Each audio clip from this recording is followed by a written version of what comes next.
enough with Case Keenum. Case Keenum doesn't have the amount of talent in his pinky that this kid does. Whether or not it's going to translate into as much success as Case has had in the couple of seasons he caught fire or not is yet to be seen.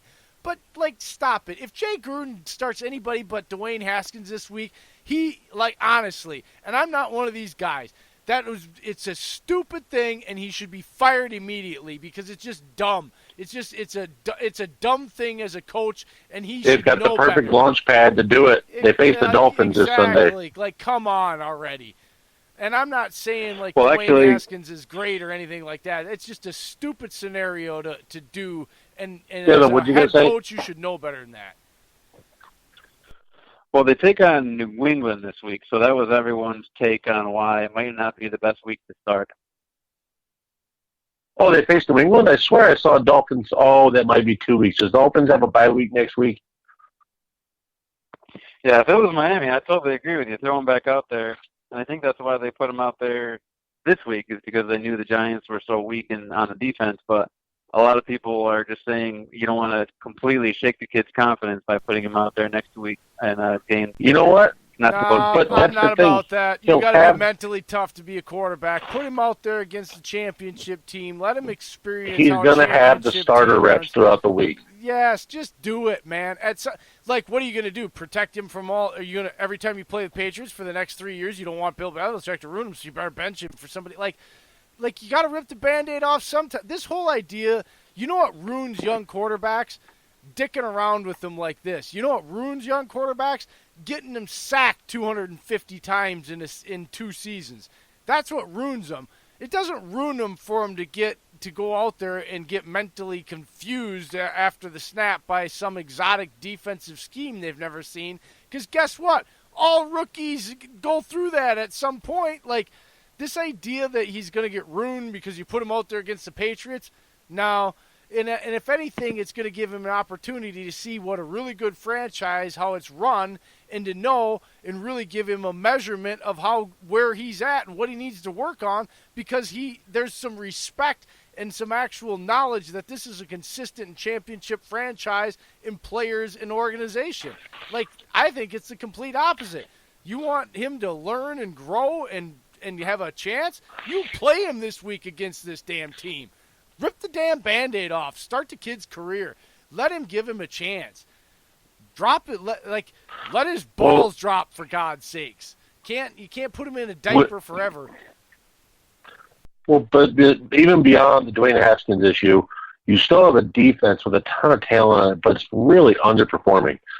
When they played the Bears, they played Mitch Trubisky. They made him look like a freaking all-pro. Come on.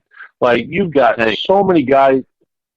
Well, I'm sorry. That's an elite defense. Who's that? Ian Spafford? Yeah, anyway, continue. That's my cousin, by the way. Yeah, he's an idiot.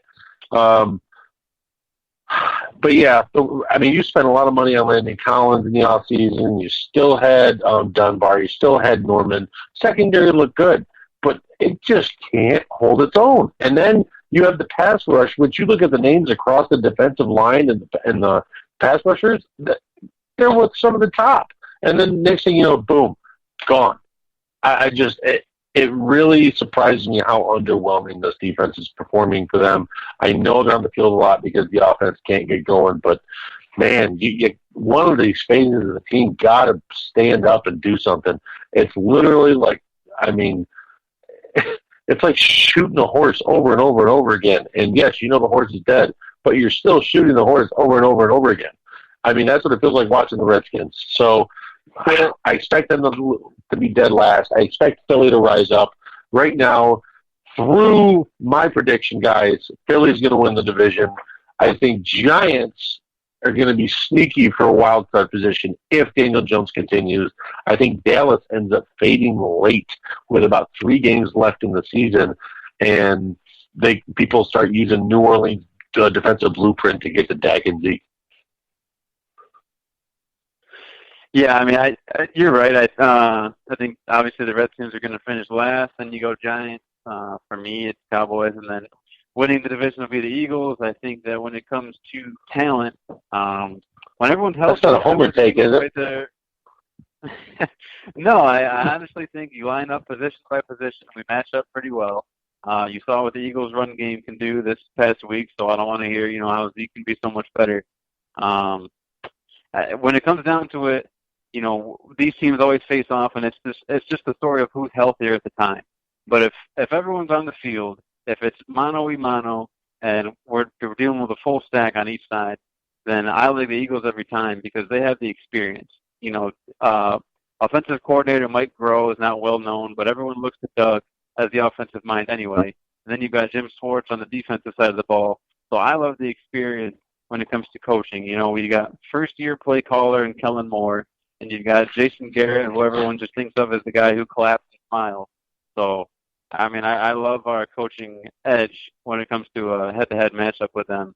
And I don't really want to get to other divisions, and I want to too, but it's just been hilarious with the Redskins because I think the three of us could agree one of the most important things to continuity and consistency with success with the franchise is the quarterback. And the quarterback search for Washington, I didn't watch Doug Williams play. I was a little too young. I wasn't even born yet, to be exact. But since then, I could throw out the names. Gus Frerotte, Todd Collins. They drafted Rex Grossman. Mark Brunell. Mark Brunell. They had RG3. They coincidentally had Kirk Cousins that same exact year. I think they had Brad Johnson at one point. They had Jeff George. Jason Campbell. Jason Campbell. Exactly. It's been a freaking... I feel dirty saying these names. Didn't they have Mark Brunell for a long time? He was there, too. I already said that.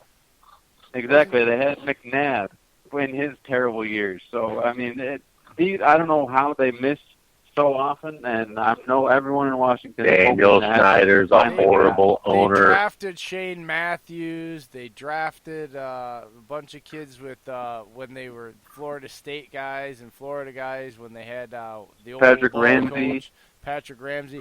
Grossman was drafted by the Bears, bud, but he went there in free agency after his But so technically, the Redskins have had the honor of having the original RG3 and then the RG3 2.0. Yeah, I like it.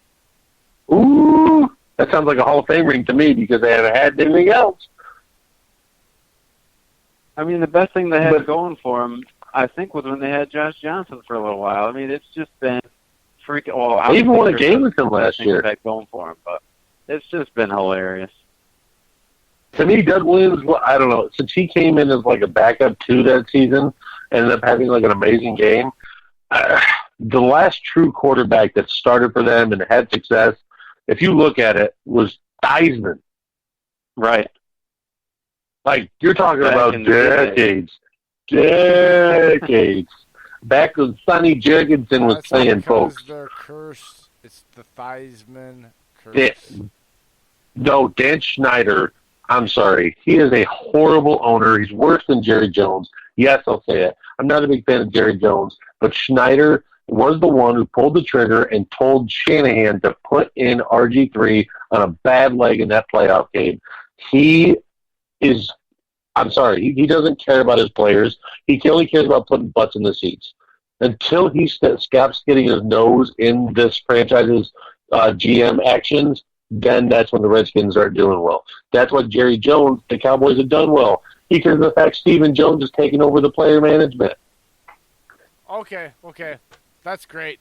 I got the Eagles winning this division too, and I think the Cowboys are who they always thought we would be, and they'll be 9-7, or it'll even be better and sweeter. They'll finish 10-6, but there'll be 4 or 5 teams that finish 10-6, and they won't have the tiebreakers, and they'll still miss the playoffs. That'd be even better. Do you want to? I'm going to move on to it. I want to go to the AFC East. Sticking in the East. Let's go to the AFC. You literally read my mind. Well, we don't even need to discuss number one. We know who's number one's going to be. The Pats. Can we just take note of how impressive it is real quick? Oh, yeah. The fact that Bill Belichick is – I'm sorry, this is a huge thing to me. Defensive coordinators have left his regime the past couple of years like hotcakes. And Bill Belichick has his defense number one in every freaking category, folks. Bill Belichick yeah, is. but that's because they got that got swayed by the big shutout thing and all that from playing the frickin' like you got to realize who they got to play their first 3 games, and the fact that they got to play Miami in there disqualifies them from I'm the not ability talking to be about ranked this. in power rankings this early, the ability to be ranked Oh, defensively stop! this early. Anybody that The gets to Pats play are always on top. anybody, hey, then you know what?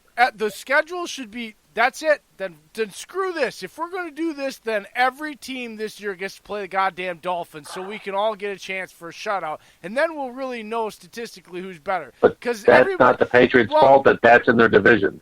It's not just their division. There's a bunch of teams get to play the frickin' Dolphins this year that aren't the damn Patriots. It's bullshit. But it's not even the Dolphins. It's the Jets too. They are purposely tanking. The Jets are just injury riddled. The Dolphins are purposely tanking. They're not trying to win, and therefore it's a statistical disadvantage. Don't be mad at the Patriots. Not the Be Patriots. mad at the schedule makers. Everybody. I'm saying their statistics should therefore be disqualified, or there should be like some sort of mathematical algorithm that like takes that game out to mathematically make it right for all the teams that play at Miami, because not every team gets to play the freaking NBA, the NFL this year, because that's bullshit. It's not fair, and it's even outside the NBA. No, even outside Miami. Even outside Miami, they're still good. This season's stats are skewed for sure by the Miami Jets games, but they did whip the Steelers' ass with Big Ben in the game. Yeah. I'm sorry, and that was only a 3-point. That was only a 3-point offensive put up by Pittsburgh. New England's defense. I'm sorry. The Bill has, like I said, he's had defensive coordinators leave every single year for the past 6 years, and guess what? Boom! Freaking he sits there and takes over, and it's number 1. I am not discrediting anything by the Patriots because they are the standard in this league. We went over this, Jay. They are the standard, and. And I'm not saying the teams need to adopt the Patriot way. I'm just saying that they are the standard for that. I don't know why the hell you wouldn't. I mean, come on. Like, okay, but if you don't that's want, my point, is they can't control the schedule. They don't make it. This wasn't a Patriots thing, dude. Come on now. Clearly you know how I am. A little bit. This was about every team that gets to play the frickin' Dolphins this year. It's a bunch of malarkey. Like, honestly, I think the Dolphins should just have to go home. Like, you don't get to play anybody. That way, it's just you guys don't want to play. Like, we're not. You know what we're gonna do? We're gonna take your team name and the top 8 picks, and we're gonna pick for the number 1 draft pick out of that because you're clearly taken. But you don't get to play football no more. It's just a bunch of bullshit. I'm so mad about the damn Dolphins. Because football is the last place we need some team doing what they're doing. It's so unprofessional, so against what sports and what freaking football is all about. I never thought in my lifetime I would see this kind of crap going on. It's getting annoying as hell. I've seen tanking just like this before. Not like this. Oh, yes. Dude, look, I'm not saying it ain't been done. I'm saying this was, oh, you want all of our best players? What? You think one player? No, not one player. No, it's not like taking. They're doing a rebuild. That's the whole point of it. Dude, you can just give us any play. I have never heard anybody on every staff ever say, "Oh, everybody's available." Literally. No, we're not kidding. I mean, in a rebuild, yes. If you offer us the yes. right thing, we will give them. That's not like they'll be like, "No, we're not going to." No, we just drafted Laremy Tunsil. Like he's in the corner. Houston offered him 2 first-round draft picks. Why not? And I bet you, how much you want to bet? In 3 years, they still don't have a left tackle. I bet you. How do you know? That's as good as Laremy Tunsil. Because they don't grow on trees, dude. And guess what? They got to be honest, Jay, I mean, Tunsil hasn't exactly been a stone wall for Deshaun Watson. Bingo. But I get what both of you are saying. I mean, you would expect a professional team to try their best to win games, and you're saying it right too. I mean, the Dolphins are making moves to better their future, their long-term prospects. They have 3 first-round draft